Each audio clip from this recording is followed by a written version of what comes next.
Salut à toi et bienvenue sur la chaîne Julien Poker. Alors aujourd'hui je vais te dire est-ce que c'est EV+ de jouer des short track. Alors j'ai fait une simulation sur un mois, j'ai joué pendant un mois en short track. J'ai fait un nombre de volumes assez conséquent pour savoir si du coup est-ce que c'est EV+ ou EV- de jouer en short track. Je vous mets toutes les captures d'écran que j'ai fait. Et voilà.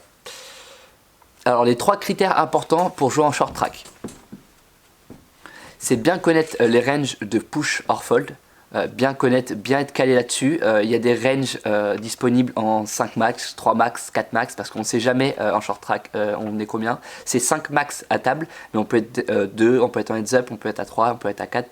En deuxième critère très important, c'est bien gérer son tilt. Pourquoi bien gérer son tilt? Parce qu'on joue énormément de coups à tapis.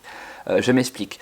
Le jeu de short track, ça veut dire qu'on joue 5 BB deep au début. Après, on peut monter un stack, on peut jouer un peu plus deep après. Mais au tout début, on joue 5 BB deep. Ce qui veut dire qu'on va avoir beaucoup de coups à tapis. Donc, qui dit beaucoup de coups à tapis, dit beaucoup de coups avec variance. La variance, c'est la part de chance au poker. Et le troisième critère, selon moi, très important, c'est de multitabler. Faire beaucoup de tables, ce qui veut dire jouer 4 à 6 tables par session à peu près. Et le quatrième critère, selon moi, très important aussi, c'est de jouer du coup en bankroll. Je vous conseille vraiment 300 buy-in au minimum pour jouer short track. Pourquoi? Comme je l'ai dit dans le deuxième, il y a énormément de parts de chance. Ce qui veut dire énormément de parts de chance, énormément de variance, il faut augmenter son nombre de buy-in.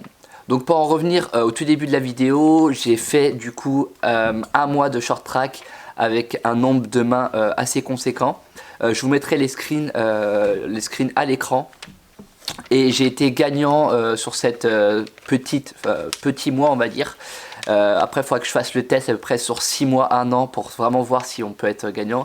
En tout cas, j'ai fait le test avec un grand nombre de mains sur un mois et j'ai été plutôt bien gagnant. Voilà, donc j'ai fait à peu près un rapide calcul, j'ai fait à peu près 3000 mains, donc c'est pas énorme non plus sur un mois, j'ai pas fait que ça non plus, j'ai fait en fait quelques jours, j'ai lancé quelques tables de short track, donc j'ai fait 3000 mains, donc sur 3000 mains, je suis en positif de 550 €, donc tout déduit avec les pertes, la gagne et tout.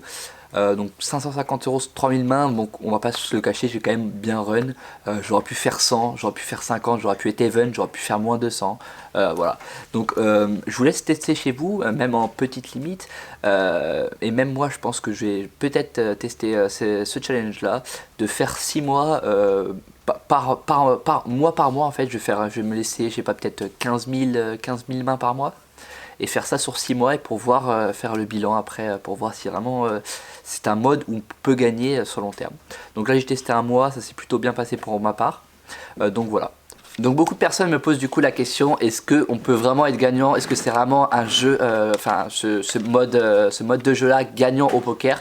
Donc la réponse est oui, mais avec tous les critères que je vous ai cités. Si vous respectez ces 4 critères là, vous serez gagnant forcément en short track, à condition d'être déjà un bon joueur et de bien connaître les ranges push fold au début et surtout d'être très bon post flop comme en cash game, parce que plus tard vous jouerez un peu plus deep quand vous aurez monté un stack. C'était tout pour cette vidéo, je vous dis à très bientôt et ciao tout le monde.